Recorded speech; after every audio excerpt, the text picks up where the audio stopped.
இரண்டு நிகழ்வு, auditor NRK விருது மற்றும் பரிசளிப்பு விழாவும் 6 மாணவர்களுக்கான கல்வி நல உதவி வழங்குதலுங்கிற இந்த அரிய சேவையை நம்முடைய சங்கம் எடுத்து செய்வது என்பது பாராட்டுக்குரிய விஷயம்.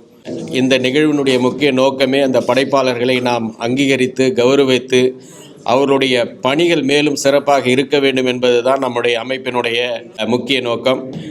நிறைய அமைப்புகளில் நாம் விழா எடுக்கிறதுக்கு காரணமே நம்ம விழாமல் இருக்கிறோன்றது வெளிச்சாட்டுறதுக்காக தான். நிறைய இடங்களில் 30 விழா 50 விழாலாம் எடுக்கிறதுக்கு காரணமே அப்பப்போ சஸ்டைனபிலிட்டின்னு எங்களுடைய டெவலப்மெண்ட் செக்டாரில் சொல்லுவோம். எந்த ஒரு நிறுவனமும் தொடர்ந்து நிலைத்து குலை நின்றா செல்வமாக இருக்கணும்னா அந்த சஸ்டைனபிலிட்டி. பட் ஆனால் அதுக்கான ஆதாரங்கள் ரொம்ப முக்கியம். இன்றைய நிகழ்வினுடைய சாராம்சத்துக்காக நம் அழைப்பை ஏற்று வருகை தந்திருக்கின்ற உங்கள் அத்தனை பேரையும் வருக வருக என வரவேற்கின்றோம். கல்யாணத்து மூலமா என்ன பண்றோம் அப்படின்னாக்க 2 பேரை இணைத்து வைக்கிறோம், அதுக்கப்புறம் 2 குடும்பங்களை இணைக்கின்றோம். அதனாலதான் நான் சொல்லுவேன், மேரேஜ்ல parents also have got a role to play. நான் மெச்சூர் ஆயிட்டு நான் 18 வயசு ஆயிட்டு எடுத்து கல்யாணம் நான் ஒத்துக்க மாட்டேன். ஏன்னா 2 குடும்பங்கள் சம்பந்தப்பட்ட விஷயம், 2 தனிநபர் மட்டும் சம்பந்தப்பட்ட விஷயம் அல்ல. அதனாலதான் கௌரவ கலைகள் நடக்கிறது காரணமா இருக்கு. அப்போ கல்யாணத்து மூலமா 2 குடும்பங்கள் இணைகின்றன. உரத்தசனரி போன்ற அமைப்புகள் மூலமாக நூற்றுக்கணக்கான குடும்பங்கள், நூற்றுக்கணக்கான மக்கள், நூற்றுக்கணக்கான நண்பர்கள், அந்த வட்டம் நம்ம கிடைச்சிருக்கு இல்லையா?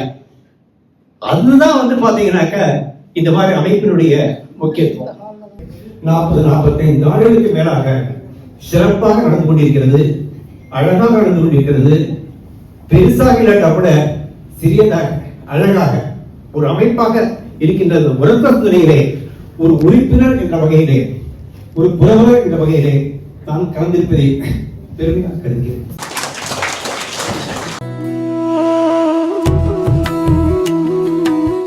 ஒரு கதைக்கு உணர்வுகள் ரொம்ப முக்கியம், கதாபாத்திரங்கள் முக்கியம்.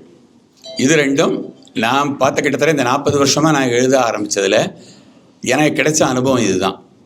அது சின்ன திரையோ பெரிய திரையோ அல்லது நாவல்களோ எதாக இருந்தாலும் அது ரொம்ப ரொம்ப முக்கியம். நாவலை பொறுத்த வரைக்கும் கிரிஜாராகவன் இப்போ இல்லை, அவங்க ஏதோ வெளிநாட்டில் இருக்கிறதா ராம் சொன்னார். அவங்களுடைய அந்த நாவல் மறுபடியும் நான் தேர்ந்தெடுத்த நாவல். அது வித்தியாசமான நாவல். எனக்கு ஆரம்பத்துலேருந்தே ஒரு முகவுரை, அவங்க அந்த புத்தகத்தில் வரும்போதே முகவுரையை வாங்கி தான் அவங்க போட்டாங்க. ரொம்ப உணர்வுபூர்வமான ஒரு நாவல் அந்த மறுபடியும். ஒரு பெண், குழந்தையோடு இருக்கக்கூடிய ஒரு பெண் வாழ்க்கையில் கொஞ்சம் தோல்வி அடைஞ்சு அடுத்த மறுமணத்துக்காக அவள் தயாராகிற ஒரு சூழ்நிலையில் இருக்காங்கிறது தான் மைய கருத்தது. நாவலை ரொம்ப நான் விளக்கி சொல்லலை, ஏன்னா படிக்கும்போது உங்களுக்கு அந்த சுவாரஸ்யம் இருக்கணும். அதனால் இங்கே ரொம்ப நிறைய சொல்லிட வேண்டாம் மேடையில். ஆனால் உணர்வுகளை மட்டுமே அவங்க மையமாக வச்சு ரொம்ப அழகாக அதை ஹேண்டில் பண்ணியிருக்காங்க. அதாவது ஒரு பெண் குழந்தைய கையில் வச்சுட்டு இன்னொருத்தர் கூட வாழ்க்கைப்படுற ஒரு சூழ்நிலை வரும்போது ஒரு பெண் மனசளவில் எந்த விதமான பாதிப்பு, குற்ற உணர்ச்சி, பிரச்சனைகள் இத்தனையும் தாண்டி அந்த பெண் வாழ்க்கையில் போராடணும் அப்படிங்கிறத வச்சு அவங்க அந்த கேரக்டரை ஹேண்டில் பண்ணியிருக்காங்க. அடுத்தபடியாக சிறுகதைகள் அப்படின்னு சொல்லிட்டு ராம் எனக்கு அனுப்பிச்சிருந்த ஒரு 5 புத்தகத்தில் ஒரு 2 புத்தகங்கள் தேர்ந்தெடுக்க சொல்லியிருந்தார். அதில் கலிடாஸ்கோப்னு ஒன்று மிஸ்ஸஸ் சாந்தா தத்தோடது. குகைன்னு ஒரு கதை. அதில் ஒரு வயிற்று வலி பேஷண்ட்டு MRCO ஸ்கேனுக்காக உள்ளே போகும்போது அவங்களுக்கு ஏற்படுற உணர்வுகளை, ஒரு பீதியை, பயத்தை எல்லாம் ரொம்ப அழகாக, அதாவது எல்லாருக்குமே ஏற்படக்கூடியது. அதாவது இந்த ஸ்கேனுக்காக போக வரும்போது என்னென்ன பிரச்சனைகள்ங்கிறத ஒரு பொதுவாக எல்லாருக்குமே அந்த உணர்வுகள் இருக்கும், ஒரு பயம் இருக்கும். அந்த பயத்தை ரொம்ப அழகாக அவங்க சொல்லி அதில் எமோஷனே கலந்துருக்காங்க. அதுக்கப்புறம் எல்லாமே சொர்க்கம்தான்னு ஒரு கதை எனக்கு ரொம்ப பிடிச்சிது. அதான் ஆஸ்திரேலியாவில் வச்சு ஒரு தீபாவளி கொண்டாட்டம். அதில் ஒரு தன் குடும்பத்துக்காக தமிழ்நாட்டில் இருக்கும்போது ஒரு பழைய கேட்டரர் தனக்கு என்னெல்லாம் அந்த தீபாவளி சந்தர்ப்பத்தில் பலகாரம் கொண்டு வந்தாங்க, என்ன செஞ்சாங்கங்கிற உணர்வுகளை ரொம்ப அழகாக அவங்க வந்துட்டு அந்த வெளிநாட்டில் இருக்கும்போது இருக்க அந்த உள்நாட்டு உணர்வுகளை ரொம்ப அழகாக சொல்லியிருக்காங்க. அடுத்தபடியாக என்னுடைய சிறுகதை தொகுப்புக்கு எனக்கு வந்தது டாக்டர் பாஸ்கரனுடைய தர்மஸ்தம்பம். இவரோட கதைகள் நிறைய நான் படிச்சுட்டு வரேன். அதாவது எனக்கு தெரிஞ்ச எழுத்தாளர் திரிபுர சுந்தரி லட்சுமிக்கு அடுத்தபடியாக டாக்டர் பாஸ்கரன் தான் ரெட்டை குதிரையில் சவாரி செய்கிறவர். ஒன்று மருத்துவம், இன்னொன்று இலக்கியம். இந்த ரெண்டையும் வச்சுட்டு அவர் தான் அதில் வராருங்கிறது நல்லா தெரியுது. அதில் அவர் கூர்ந்து கவனிக்கிறாரு. ஒரு சிதம்பரம்ங்கிறது அவரோட ஊர். அந்த ஊரை எடுத்துட்டானா அதுக்குள்ளே போய் அந்த என்னெல்லாம் சின்ன சின்ன விஷயங்களை எல்லாம் பார்த்து பண்ணும்போது சிதம்பரத்தில் நம்ம ட்ராவல் பண்ணுற மாதிரி ஒரு உணர்வு நமக்கு வரும். சிதம்பரம் கோயிலையே நம்ம பார்த்துட்டு வந்த ஒரு ஃபீல் அவர் கொடுக்குறாரு. அது மாதிரி சிதம்பரம் மட்டும் இல்லை, அவர் வெளிநாடு போனாலும் உள்நாட்டில் இருந்தாலும் எதை செஞ்சாலும் அவர் அது அழகான முறையில் அவர் பண்ணிட்டு வராரு. மூன்றாம் கண்ணுன்னு சொல்லிட்டு ஒரு நாய் ப்ரௌனின்னு ஒரு நாயை வச்சுட்டு ஒரு மிலிட்ரி ராவ்னு ஒரு கதாபாத்திரத்தை வச்சுட்டு 2 பேருக்குள்ளே ஏற்படக்கூடிய பிணைப்புகளை ரொம்ப அழகாக அந்த கதையில் சொல்லியிருந்தார். அது ரொம்ப நல்லா இருக்கும். அந்த உணர்வுகள், அதாவது அது ஒரு மிருகமாக இருந்தால் கூட, வாயில்லா ஜீவனாக இருந்தால் கூட, ஒரு மனிதன் கூட அது எப்படி ரிலேட் ஆகுதுங்கிற உணர்வுகளை ரொம்ப அழகாக சொல்லியிருந்தார். கடைசியாக பிணைப்புன்னு ஒரு கதை படித்தேன். ரொம்ப கத்திமையில் நடந்திருக்காரு. அது ஒரு மாதிரி ஈடிபஸ் காம்ப்ளெக்ஸோடைய ஒரு ஏரியா. அது அதாவது ஒரு அம்மா மகனுக்குள்ள ஒரு பிணைப்பை ரொம்ப கத்திமையில் நடந்து ரொம்ப ஜாக்கிரதையாக சொல்லியிருக்காரு. சிறுகதைகள் ஒன்றொன்றும் ஒரு நாவலுக்குள்ள கருவோடு இருக்கும். அவர்கிட்ட அழுத்தம் திருத்தமாக அடர்த்தியான விஷயங்களை ஒரு சிறுகதைக்குள்ளே வச்சுருப்பார் 6 பக்கத்துக்குள்ளே. அதனால் அவருடைய இந்த தர்மஸ்தம்பம் பரிசுக்கு ரொம்ப தகுதியான நாவல், சிறுகதை தொகுப்பு.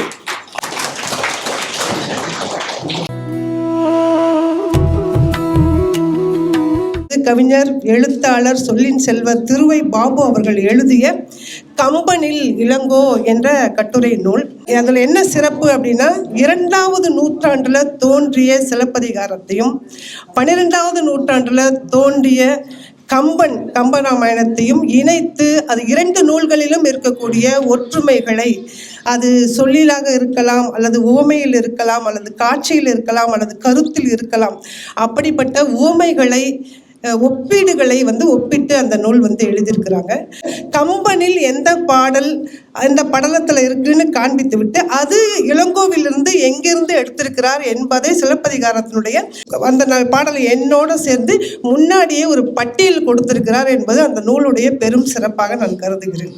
இறந்து கிடக்கின்ற வாலியை பார்ப்பதற்காக ஓடி வந்த அவனுடைய மனைவி தாரையும் அப்படி கடந்து அழுகிறான், புரண்டு அழுகிறா. அவ சொல்லி அழும்போது எப்படி இந்த மண்ணில் புழுதி மண்ணில் கிடந்துட்டே இவ்வளோ வீரமான நீன்னு சொல்லி அழுகிற பாடல் ஒன்று.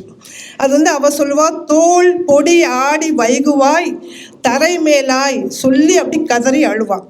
இந்த பாடல் எந்த இடத்துல இந்த வார்த்தை, இந்த சொல்லாடல், இந்த மணல் புழுதி மணல் படிய கிடக்கக்கூடிய இந்த சொல்லாடல் எதில் இருக்குது அப்படின்னா, சிலப்பதிகாரத்தில் கோவலன் இறந்து கிடப்பான். கோவலன் இறந்து கிடக்கும்போது கண்ணகி பேசக்கூடிய வார்த்தை அது. பொன் உரு நறு மேனி பொடி ஆடி கிடப்பதோ, அதுவும் பொடி இதுவும் பொடி. பொடி என்பது தூசி புழுதியை காட்டக்கூடிய இடம். அப்படின்னு பொடி ஆடி கிடப்பதோன்னு கதறி அழக்கூடிய அந்த 2 காட்சிகளை எடுத்து காட்டுகிறாங்க. இது சான்றுக்கு ஒன்று. ஏன் இந்த நூலை தேர்ந்தெடுத்துக்கிறோம் என்பதற்கான சான்று. இப்படியாக 93 ஊமைகள் நிறைந்த ஒப்பீடுகள் நிறைந்த நூல் கம்பனில் இளங்கோ. அடுத்த நூல் ரொம்ப ரொம்ப முக்கியமான நூலாக நான் கருதியது என்னன்னா, காலத்தின் குரல். அந்த தலைப்புல நிறைய நூல் இருக்கு. ஆனா இந்த நூலுக்கும் அந்த நூல்களுக்கும் என்ன வேறுபாடு எனக்கு ரொம்ப அதிசயமா பார்க்குறது. சங்க காலத்துல இருந்து சாதிய பிரச்சனைகள் நிறைந்த இந்த காலம் வரையான குரல்களை எடுத்து உரத்து ஒலிக்கிறது அந்த நூல். குறிஞ்சி மலை என்பது மலை சார்ந்த இடம், குறிஞ்சி நிலம். அந்த மலை காதலுக்கான ஒரு நிலம். ஆனால் அந்த நிலத்திலும் கூட பெண்கள் தன் காதலை சொல்லக்கூடாது. அப்படிப்பட்ட ஒரு சூழல்ல பெண்ணுடைய காதல் உணர்வுகளை சொல்லுவதற்கான ஒரு குறியீடாக குறிஞ்சி மலரும் குறிஞ்சி நிலமும் பயன்படுகிறது. பெண்ணுடைய குரலாக அது ஒலிக்கிறதுன்னு சொல்லி அழகான ஒரு கட்டுரை எழுதியிருப்பாங்க. இதுவும் சான்றுக்கான ஒரு கட்டுரை தான். 12 வருடங்களுக்கு ஒரு முறை மலரக்கூடியது குறிஞ்சி மலர். அந்த காத்திருப்பு என்பது தலைவியின் பொறுமையையும் அவளது ஆளுமையின் கம்பீரத்தையும் காட்டுகிறதுன்னு சொல்லி அந்த கட்டுரையை முடிச்சிருப்பாங்க. இப்படி அருமையான 18 கட்டுரைகள் அந்த நூலில் இருக்குது. 18 கட்டுரைகளுமே வந்து ஒரு அரிய கருத்துக்களை புதிய கோணத்தில், அதாவது வாசகர்களுக்கு மீள் வாசிப்புன்னு சொல்லலாம், சங்க இலக்கியத்தை தொடர்ந்து படித்தவர்களுக்கு வேறு மாதிரியான கோணத்தில் அந்த கட்டுரைகள் வழங்குகின்றன சொல்லி அதற்காக அவர்களுடைய பேராசிரியர் மேலத்தை பத்மனி அவர்களுக்கு என்னுடைய மனமார்ந்த வாழ்த்துக்களை சொல்லி இந்த வாய்ப்பை எனக்கு வழங்கிய, அதாவது எழுதுவது பரிசு வாங்குவது என்பது வேறு, ஆனால் வாசகனாக ஒரு நூலை வாசிப்பது என்பது அதைவிட மிகப்பெரிய பேரானந்தம். அந்த ஒரு அழகான ஆனந்தத்தை எனக்கு தந்து உதயராம் அவர்களுக்கு நெஞ்சம் நிறைந்த நன்றியை சொல்லி விடைபெறுகிறேன். நன்றி, வணக்கம்.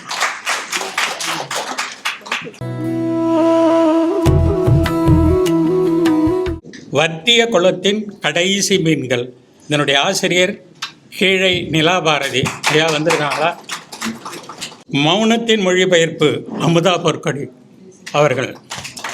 இந்த 2 நூல்களும் பரிசுக்குரியவையாக தேர்ந்தெடுக்கப்பட்டுள்ளன. வற்றிடும் குளத்தின் கடைசி மீன்கள் என்ற தலைப்பையை நீங்கள் பாருங்கள். வற்றி போன குளம், அதில் கடைசி மீன்கள் என்ன வேதனை அடையுமோ, எத்தகைய பிரச்சனைகளை எல்லாம் அது சந்திக்குமோ, அதுபோல் அந்த கவிதையினுடைய ஆசிரியர் சிறப்பாக சிந்தித்திருக்கிறார் கீழே நிலாபாரதி அவர்கள். ஒரு 2-3 கவிதை. உடைந்தவன் காலம் முழுவதும் சிதறி கிடப்பான் என்கின்ற உனது குரோத சிந்தனை அருவருப்பானது. தன் கிழிசலுற்ற வாழ்வை, தன் மண்ணை, மனிதர்களை சுமந்து துடைக்க நினைப்பவனே இங்கு மகத்தானவன்.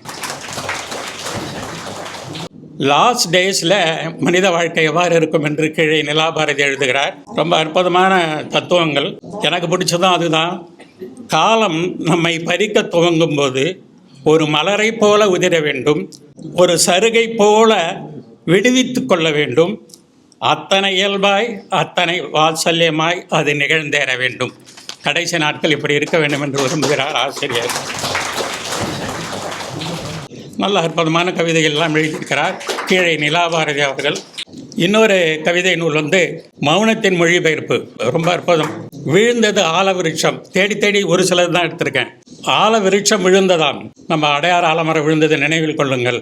மரித்தது மகாவிருட்சம், வெறித்து போனது பூமி, நிரப்ப முடியா வெற்றிடமாய் காற்றையும் நிழலையும் மரணித்து மரித்து போனது மகாவிருட்சம். கடைசியில் விவரம் அறியாத வேர்கள் மட்டும் விசுவாசமாய் இன்னும் மண்ணுக்குள். நல்லா முடிச்சிருக்காங்க. பர்ன் மை ஓன் பாடி என்ற ஒரு ஆங்கில குறுநாவலை அடிப்படையாக வைத்து எழுதியிருக்கிறாங்க. பெரிய கவிதை. அதில் ஒரு 4 வரி சொல்கிறேன். அடுக்கல அழல் வாழ்வில் அவள் படுக்கை ஓய்ந்ததில்லை. அடுக்கல அழல் வாழ்வில், அடுக்கலம் என்றால் பொற்களம், சமையல் கூடம் என்று ஒரு பொருள். அடுக்கல அழல் வாழ்வில் அவள் படுக்கை ஓய்ந்ததில்லை. அடங்கி அமரமான பின்பும் அவள் யோனி தப்பவில்லை. என்ன நிலைமை பாருங்கள். சமூகத்தினுடைய அவலத்தை அழகாக சொல்லியிருக்கிறார் இந்த அம்மையார். பெரிய பெரிய விஐபிங்கள்லாம் தன்னுடைய மரண தருவாயில் இதுதான் எனக்கு நடக்க வேண்டும் என்று எல்லாம் சொல்லுகிறார்களே, இது பழசு டெக்ளரேஷன். என்ன விருப்பம் அப்படின்னு பார்த்தா, கைப்பிடி அளவு நினைவு தூண் எனக்கு அமைப்பீர், கைப்பிடி அளவு நினைவு தூண் எனக்கு அமைப்பீர், கன்னி தமிழில் அதில் எழுதி வையுங்கள், மண்ணில் வாய்த்த கவித்துளி இவள் என்று. ஆக இந்த அம்மா கவிஞன்ற ஃபுட் பிரிண்ட்ஸ் விட்டுட்டு போகணும்னு நினைக்கிறாங்க. மிக அற்புதமான கவிதைகள்.